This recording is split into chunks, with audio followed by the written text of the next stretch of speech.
नमस्कार विद्यार्थियों, मैं एक बार फिर आप लोगों का अपने YouTube channel study for GS pointer पर स्वागत करता हूं।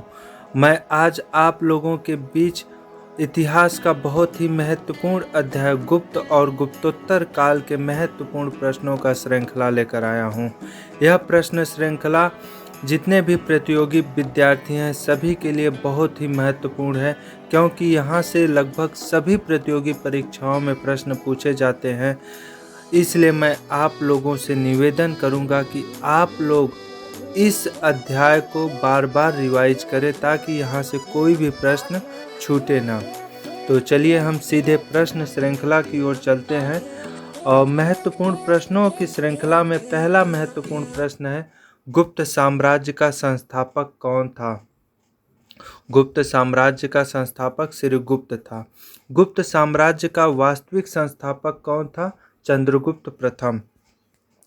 प्रभावती गुप्ता के पूना स्थित ताम्रपत्र अभिलेख में किसका उल्लेख आदिराज के रूप में किया गया है? श्रीगुप्त का। सर्वप्रथम गुप्त साम्राज्य के किस राजा को महाराज कहा गया? घटोत्कच को। घटोत्कच को गुप्त साम्राज्य का पहला महाराज कहा गया था। गुप्त साम्राज्य में सर्वप्रथम किसने महाराजाधिराज की उपाधि धारण की थी? चंद्रगुप्त प्रथम ने। चंद्रगुप्त प्रथम की पत्नी कौन थी? लिच्छवी राजकुमारी कुमार देवी।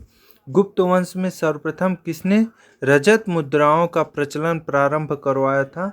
चंद्रगुप्त प्रथम ने। गुप्त संवत किसने चलाया था? गुप्त संवत चंद्रगुप्त प्रथम ने चलाया था। अपने राज्यारोहण के उपलक्ष्य में 319 ईस्वी गुप्त संवत का समय है। पराक्रमांक की उपाधि किस गुप्त शासक ने धारण की थी? समुद्रगुप्त ने। श्रीगुप्त का शासन काल था 240 से 280 ईस्वी। घटोत्कच गुप्त का शासन काल था 280 से 319 ईस्वी। चंद्रगुप्त प्रथम का शासन काल था 319 से 335 ईस्वी। समुद्रगुप्त का शासन काल था 335 से 380 ईस्वी। समुद्रगुप्त का दरबारी कवि कौन था जिसने अपने आश्रयदाता के पराक्रम का उल्लेख किया है? हरिसेन। हरिसेन समुद्रगुप्त का दरबारी कवि था। उसके साथ साथ ही प्रयाग प्रशस्ति लेख जो कि समुद्रगुप्त की उपलब्धियों का वर्णन करता है, उसके लेखक भी हरिसेन थे। समुद्रगुप्त की पत्नी कौन थी? समुद्रगुप्त की पत्नी दत्ता देवी थी। किस गुप्त शासक ने दक्षिणापथ के 12 राज्यों को विजित कर उन्हें छोड़ दिया था? समुद्रगुप्त ने। श्रीलंका के राजा मेघवर्मन ने गया में बुद्ध का मंदिर बनवाने की अनुमति किससे ली थी? समुद्रगुप्त से ली थी। कभी पराजित न होने वाले राजा समुद्रगुप्त को भारत के नेपोलियन की संज्ञा किसने दी थी? B.A. स्मिथ ने। भारत का नेपोलियन समुद्रगुप्त था। लिच्छवी दौहित्र किसकी उपाधि थी? समुद्रगुप्त की। समुद्रगुप्त लिच्छवी दौहित्र की उपाधि भी धारण की थी क्योंकि यह लिच्छवी राजकुमारी के पुत्र थे। भारत में एकमात्र शासक कौन था जिसने सर्वराज्योच्छेता की उपाधि धारण की थी? सर्वराज्योच्छेता का अर्थ होता है सभी राजाओं को उखाड़ फेंकने की। उस समय मध्य एशिया में जितने भी राजवंश थे सभी राजवंशों को उखाड़ फेंका था समुद्रगुप्त। समुद्रगुप्त की तुलना चंद्र से, इंद्र से, यम से, कुबेर से आदि से होती थी। समुद्रगुप्त का शासन काल था 380 से 412 ईस्वी। विक्रमांक व विक्रमादित्य की उपाधि किसने धारण की थी? चंद्रगुप्त द्वितीय ने। वाकाटक के किस ब्राह्मण राजकुमार से चंद्रगुप्त द्वितीय ने अपनी पुत्री प्रभावती का विवाह किया था? रुद्रसेन द्वितीय से। किसने शकों का उन्मूलन करने के बाद शकार व विक्रमादित्य की उपाधि धारण की थी? चंद्रगुप्त द्वितीय ने। किस गुप्त शासक ने उज्जैन को अपना द्वितीय राजधानी घोषित की थी? चंद्रगुप्त द्वितीय ने। किस विजय के उपलक्ष्य में चंद्रगुप्त द्वितीय ने विक्रम संवत 57 ईस्वी चलाया था शकों पर विजय प्राप्त करने के बाद? किसके सिक्के पर देवर से लिखा हुआ है? चंद्रगुप्त द्वितीय के। चंद्रगुप्त द्वितीय का उज्जैन दरबार किन विद्वानों से विभूषित था? कालिदास व अमर सिंह। चंद्रगुप्त द्वितीय के दरबार में कितने रत्न थे? 9 रत्न थे। बृहद संहिता के रचनाकार हैं वराहमिहिर। ये चंद्रगुप्त दरबार के एक खगोल वैज्ञानिक थे। बृहद वराहमिहिर जो थे यह खगोल वैज्ञानिक थे। वराहमिहिर व वररुच जैसे विद्वान किसके दरबार में विभूषित थे? चंद्रगुप्त द्वितीय के दरबार में। छपड़क और बेताल भट्ट किसके दरबारी थे? चंद्रगुप्त द्वितीय के। चंद्रगुप्त द्वितीय का कौन सा दरबारी शिल्प शास्त्री था? शंकु। शंकु चंद्रगुप्त द्वितीय का दरबारी शिल्प शास्त्री था। चंद्रगुप्त द्वितीय के दरबार में कौन चीनी यात्री आया था? फायान। यह प्रश्न बहुत ही महत्वपूर्ण है। बहुत सारे प्रतियोगी परीक्षाओं में यह प्रश्न पूछे गए हैं कि फायान किसके शासनकाल में भारत आया था, या चंद्रगुप्त द्वितीय के दरबार में कौन चीनी यात्री भारत आया था? वह फायान था। चंद्रगुप्त द्वितीय की पत्नी कौन थी? कुबेर नागा, नागवंश की राजकुमारी थी। कुमारगुप्त प्रथम का शासनकाल था 415 से 455 ईस्वी। नालंदा विश्वविद्यालय का संस्थापक कौन था? कुमारगुप्त प्रथम। किसने महेंद्रादित्य की उपाधि धारण की थी? कुमारगुप्त प्रथम ने। पुष्यमित्र नामक जातियों को पराजित करने के लिए कुमारगुप्त प्रथम ने किसे भेजा था? स्कंदगुप्त को। किस गुप्त सम्राट की उपाधि शक्रादित्य था? स्कंदगुप्त की। शक्रादित्य की उपाधि स्कंदगुप्त ने धारण की थी। स्कंदगुप्त का शासनकाल था 455 से 467 ईस्वी। कुमारगुप्त प्रथम की पत्नी कौन थी? महादेवी अनंत देवी पुरुगुप्त की यह माता थी। स्कंदगुप्त की उत्तराधिकारियों में कौन परम भट्टारक को वह श्री विक्रम की उपाधि धारण की थी? बुद्धगुप्त ने। पुरुगुप्त की पत्नी कौन थी? महादेवी चंद्र देवी। सर्वप्रथम किसने हूण नरेश मिहिर कुल को बंदी बना लिया था? बालादित्य ने। किस युद्ध को स्वतंत्रता संग्राम की संज्ञा दी गई थी? भानुगुप्त और हूणों के बीच हुए युद्ध को। गुप्त वंश का अंतिम शासक कौन था? विष्णुगुप्त। वाकाटक राजवंश का संस्थापक कौन था? विंध्यशक्ति सर्वसेन। नागवंश का संस्थापक कौन था? भवनाग। त्रैकूटक राजवंश का संस्थापक कौन था? इंद्रदत्त। हूण राजवंश का संस्थापक कौन था? तोरमाड़। विष्ट क्या था? वेगार। गुप्त काल में प्रांत के प्रशासक कौन होते थे? कुमारा मात्य। गुप्त काल में भाग था राजा को दिया जाने वाला उपज का छठा भाग, यानी कि यह भूमिकर था। भोग क्या था? गुप्त काल में फलों व सब्जियों पर लगने वाला कर। भूमिकर को संग्रह करने वाला अधिकारी कौन था? ध्रुवाधिकरण। भूमि संबंधी विवादों का निपटारा करने वाला पदाधिकारी कौन था? न्यायाधिकरणिक। भूमि आलेखों को सुरक्षित रखने वाला अधिकारी यानी कि लेखपाल कौन था? महाखप तिलिक। भूमि क्रय विक्रय से संबंधित अधिकारी को कहते थे अयुक्तक विनियुक्तक। सीमा बिक्री की वस्तुओं पर लगने वाले कर को कहते थे शुल्क। सेना के सर्वोच्च अधिकारी को कहते थे महासेनापति या महाबलाधिकृत। गुप्त काल में युद्ध व शांति का प्रधानाधिकारी कौन होता था? महासंधि विग्राहक। अभिलेख विभाग का प्रधान होता था महाअक्षपटलिक। गुप्त काल में केंद्रीय सचिवालय के प्रधान को कहते थे सर्वाध्यक्ष। गुप्त काल में महाप्रतिहार कौन थे? राजप्रसाद का मुख्य सुरक्षा अधिकारी। गुप्त काल में दान विभाग का प्रधान होता था अग्रहारिक। गुप्त काल में महादंडनायक किसे कहते थे? न्यायाधीश को। गुप्त काल में पुलिस विभाग के सर्वोच्च अधिकारी को कहते थे दंडपाशिक। गुप्त काल में शिक्षा अधिकारी को जानते थे विनय स्थिति स्थापक।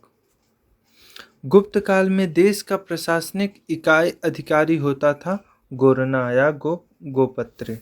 गुप्त काल में भुक्त प्रांत का प्रशासनिक अधिकारी को किस पद से जानते थे? उपरिक। गुप्त काल में विषय यानी कि जिला का प्रशासनिक अधिकारी कौन होता था? विषय पद यानी कि जिला अधिकारी जो गुप्त काल में होता था वह विषयपति होता था।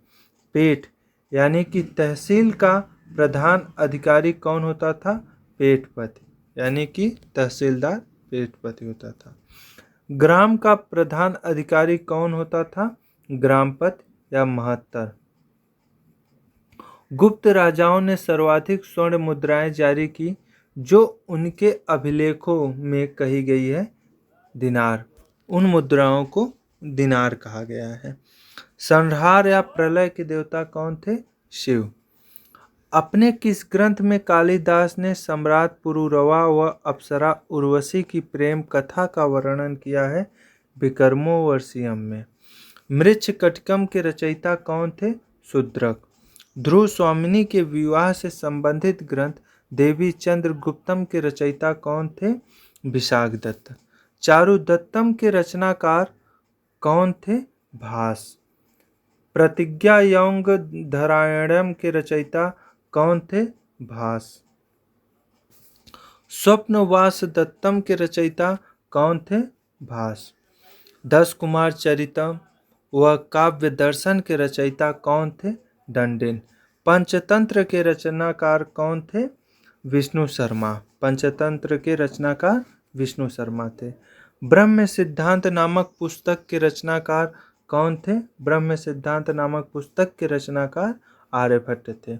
विशुद्धिमग्ग के रचयिता कौन थे? बुद्धघोष थे। योगाचार किसकी पुस्तक थी? असंग। महायान धर्म का प्रकांड विद्वान था असंग। उरुभंग के रचनाकार कौन थे? भास। किरातोर्जिनियम के रचनाकार कौन थे? भारवी। रावण वध किसकी कृति है? वत्स भट्टी की। चंद्र व्याकरण के रचयिता कौन थे? चंद्र गोमेन। वज्र छेदिका टीका के ग्रंथकार कौन थे? असंग थे। वज्र छेदिका टीका के ग्रंथकार असंग थे। अभिधर्म कोश किसकी कृति है? वसुबंधु की।